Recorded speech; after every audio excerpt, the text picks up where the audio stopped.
En 1903 llega al puerto de Buenos Aires la expedición escocesa de William Bruce. Bruce había ido precisamente a las Islas Orcadas, había establecido ahí un pequeño observatorio meteorológico y al año, queriendo hacer un amplio periplo por Antártida antes de regresar a Europa, se quedaba sin provisiones.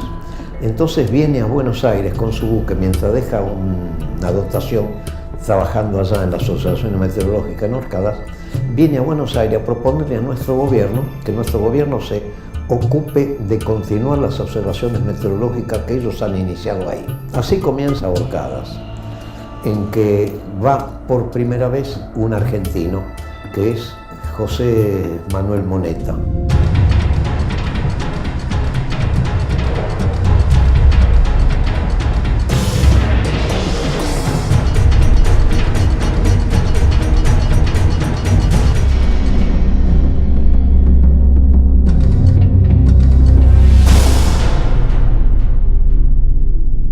Mi padre, José Manuel Moneta, nació en Buenos Aires y de chico se fueron a vivir a Ushuaia con sus padres. Él era primogénito, tuvo varios hermanos.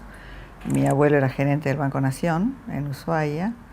Y yo creo que le encantó la vida allá, estaba mucho en contacto con los presidiarios, que en ese momento estaba el presidio de Ushuaia tan importante, y trabajaban en la casa como jardineros. Me acuerdo que nos contaba que le hacían juguetes. Tenía mucho contacto con ellos. Hay que ubicarse también en Ushuaia en esa época, 1914. Es decir, era una población no muy homogénea, había un presidio muy importante y había muchos aventureros, es decir, gente que se iba a la mar, que cazaba focas, la caza de ballenas, etc. Y mi papá se supone que en los momentos de ocio, que deben haber sido muchos porque esa época era verano, no iba al colegio, iba a pescar. Y pescando se encontraba con una cantidad de personajes que serían héroes de novelas para esta época y que seguramente le contaban muchísimas cosas. Es decir, que creo que le incentivaron la imaginación, viendo como que ciertas aventuras que él había leído eran posibles de realizar.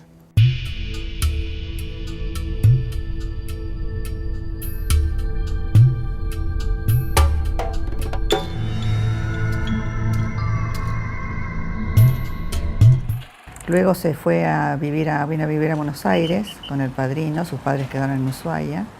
Con su padrino estudió aquí y más adelante ingresó al servicio meteorológico. De ahí nace toda su inquietud de que sí o sí quería ir a la Antártida. Lo logra. En 1923 fue nombrado, tenía recién 22 años y pico, fue nombrado para hacer la primera campaña. Para eso estudió meteorología y va como meteorólogo. Dado la capacidad que él tenía por los estudios de meteorología que él había hecho y su desempeño en la Dirección de Meteorología del Ministerio de Agricultura, entonces se lo elige para integrar la comisión del año 1923.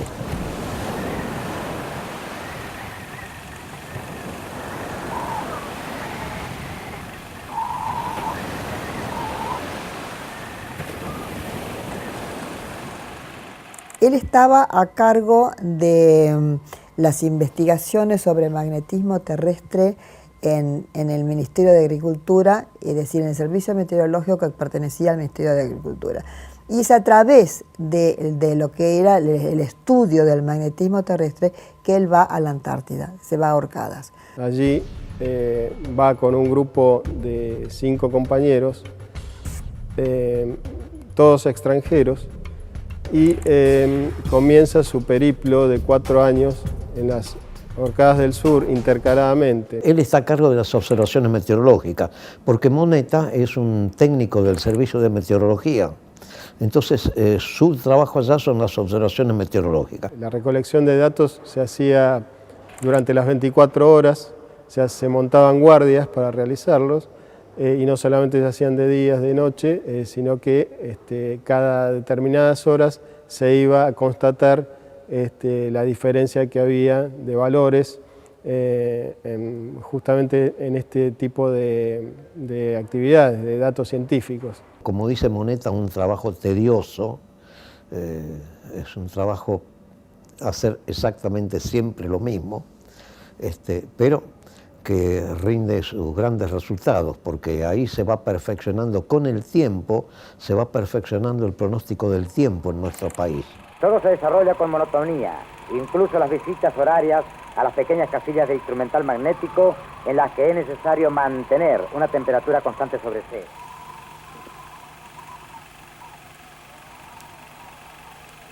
Y en la rutina horaria también se es relevado puntualmente. Los registros más antiguos y constantes de la Antártida fueron realizados por Argentina. Argentina además se los brindaba al mundo. O sea, no era una cosa que tomaba como secreto. Y si existen desde 1904 en forma constante hasta el 41, que empezó a haber bases de otros países en Antártida, fue todo mérito de Argentina. Ahí se pudo empezar hasta a predecir el tiempo mejor.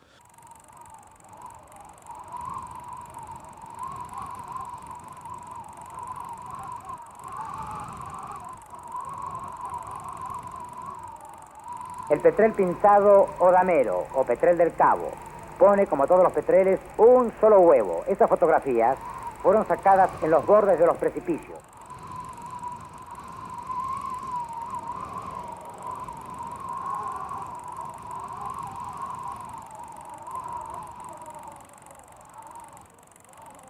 El 23 y el 25 adquiere un gran conocimiento, las comprobaciones atmosféricas que eran tan importantes, y además ya el conocimiento que él adquirió de la vida en el terreno.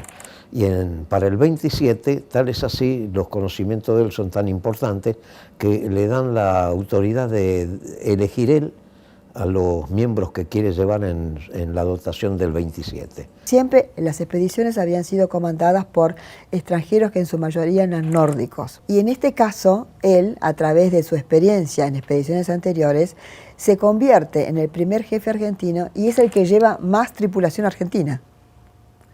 Es decir, es como que empieza la era argentina de las expediciones antárticas. Las mismas campanas y sirenas que anunciaban la llegada de un nuevo día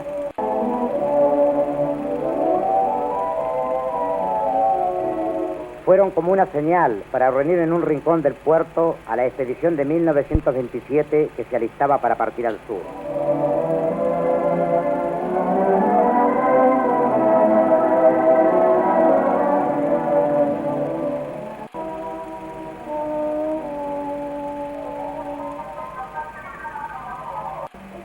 Y la estela que dejaba el buque era nuestro adiós hacia la civilización. Pronto hallamos a las tormentas, frecuentes en los mares australes, y al inseparable albatros gigantesco. Lo que es notorio, por ejemplo, es tener en cuenta el hastío que pasaban. O sea, calculen que en los meses de invierno, cuando ellos no podían tener actividad en el exterior, debían tratar de matar el tiempo con actividades que se desarrollaran en el interior, de ahí también las confrontaciones en cuanto a la convivencia. La vida diaria de ellos era tratar de convivir 5 personas en un lugar muy chico, sin posibilidades de alguna forma de irse un fin de semana a ningún lado, sin poder ir al cine o al teatro, es decir, tratando de buscar diversiones dentro de esa casa, jugando las cartas, teniendo al cocinero como eje de sus vidas, que les trataba de alguna manera de cambiar la dieta. El cocinero pasaba más de 20 horas en la cocina entre ollas humeantes, tratando de ser original, de variar. Si querían comer carne fresca, por ejemplo, tenían que cazar focas o pingüinos. Al brillo de ese anzuelo, los hambrientos peces acuden de todas partes y el ave capejador los ensarta con un fuerte tirón.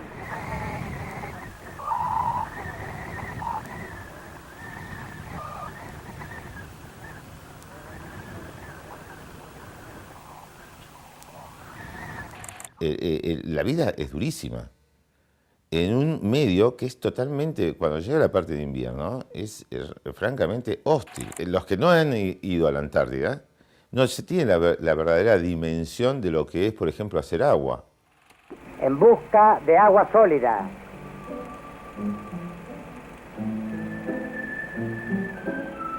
Que nos proveen los grandes trozos de hielo dulce desprendidos de los enormes glaciares que el mar lleva hasta la costa.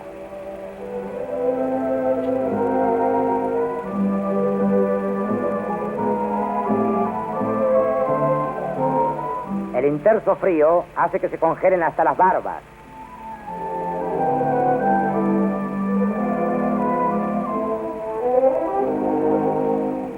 El agua sólida, elemento primordial, es transportada hacia la casa con la colaboración de todos. Y bien podemos decir que no se desperdicia ni una gota. El año 27 tiene otra importancia. La primera estación radiotelegráfica argentina. La primera comunicación de radiotelegrafía entre Orcadas y Buenos Aires. En ese año se realiza la primera transmisión radiotelegráfica enviándosele un telegrama al presidente Alvear. En ese momento tenía el equipo de transmisión más austral del mundo. No hacía mucho que estaba funcionando y todo radiotelegrafía, no era con voz. Evidentemente deben haber tenido algún problema que subsanaron. Baldoni, que era el radiotelegrafista de la Armada, suboficial, que fue enviado a cubrir ese año, bueno, por primera vez un radiotelegrafista en Orcadas. Que fue una labor dura porque hubo que poner antenas bastante altas, había que subirse, había que esperar meteorológicamente las condiciones de viento, etcétera, como para poder tendar, o sea, recordemos que en esa de vuelta era un cable dipolo que se ponía entre dos antenas altísimas. A pesar de la llegada del invierno, proseguimos febrilmente con la construcción de la torre para sostener las antenas de la primera estación radiotelegráfica permanente que, al mismo tiempo, instalábamos en la región antártica. Habían instalado entre los 6 una gran antena, que todavía hoy día se ven los cimientos de esa antena, y fue muy emocionante porque después de varios intentos lograron una comunicación bastante vaga, bastante perdida con el continente, y posteriormente pudieron hablar con sus familiares. A partir de ahí, el puente que surgió a raíz de esto fue estrechar la distancia que había en un lugar tan lejano, 4.000 kilómetros de Buenos Aires, achicarlo en forma sustancial, ¿no? Debemos pensar que un equipo transmisor en aquella época no era fácil, sobre todo el problema de antena, que a lo mejor deben haber tenido un problema de antena. Había que levantar las torres, tarea no fácil por el viento, asegurarlas bien y después poner el cable entre las dos torres con sus aisladores para poder hacer telegrafía. Hicieron muchos intentos, hicieron tantos intentos que hasta llevaban el equipo afuera porque pensaban y lo ponían al lado de la torre, o sea que era realmente, calculo que a lo mejor innecesario. Y porque pasaron días enteros transmitiendo y no recibieron respuesta. Cuenta Moneta todo lo que costó hacer esa transmisión, todas las decepciones que tenían porque no conseguían tomar contacto y únicamente escuchaban las transmisiones de Malvinas con algún buque inglés, transmisiones de bases extranjeras entre ellas, pero imposible el contacto con Argentina, hasta que finalmente se da el contacto con Ushuaia. Bueno, ese fue el gran hecho, la primera estación radiotelegráfica argentina en Antártida permanente, permanente. En ese momento la población era bastante escasa, en la radiotelegrafía ellos hacían el enlace Ushuaia y Ushuaia retransmitía a Buenos Aires. Ya después de ese año consiguieron transmitir directamente a Buenos Aires, pero igualmente la comunicación eran prácticamente diarias con con Ushuaia. Y fue la primera vez que no estuvieron aislados, ¿no? Porque, o sea, fue la primera vez que tuvieron noticias de que sus familias estaban bien. Me imagino lo que tiene que haber sido la primera comunicación que tuvieron en el sur con el continente, la emoción de ellos de poder escuchar otras voces, de poder estar en contacto con el continente, y las familias recibir mensajes, porque lo que tiene que haber sido para esas familias, estar tantos meses sin saber si estaban siquiera vivos, tiene que haber sido un hito en las vidas que nunca se lo deben de haber olvidado. Yo creo que mi padre, eso es la cosa más importante que vivió en el sur, poder comunicarse con el continente y con su familia. Cada vez que volvió a la Antártida era con un objetivo, además de su trabajo, fue hacer una película para mostrarle al mundo lo que era la vida de las Orcas del Sur. Al atardecer, acampamos para pasar la noche cerca de un témpano imponente.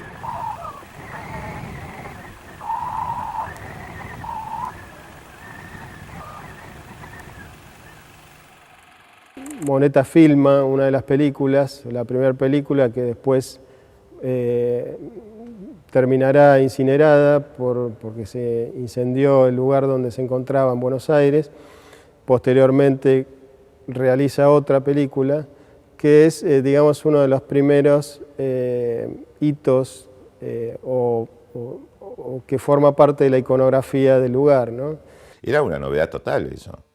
O sea, pero novedad no solamente para nosotros, prácticamente mundial, con algunas expediciones que llevaron algo de cámara, pero en realidad en esas expediciones se sacó fotografías en todas, ¿no? Por supuesto, pero el cine, o sea, una película, no era lo habitual y aparte era bastante difícil hacerlo. Se pone de acuerdo con una cinematográfica que se llamó Valle, con el cual después tuvo desacuerdos, pero en ese momento Valle le facilita las cámaras, le facilita el material y le da clases, muy pocas clases, de cómo filmar una película. Va al sur con todos los equipos, la filma, vuelve, la trae, se estrena, se muestra y después se queman los estudios Valle y se quema la película.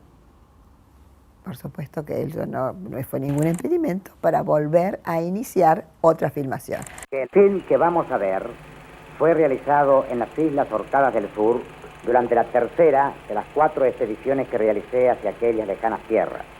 Es un documento fiel y exacto de la vida que allí hacíamos hace más de 30 años, privados de los elementos modernos que se proveen a todas las expediciones de nuestra época.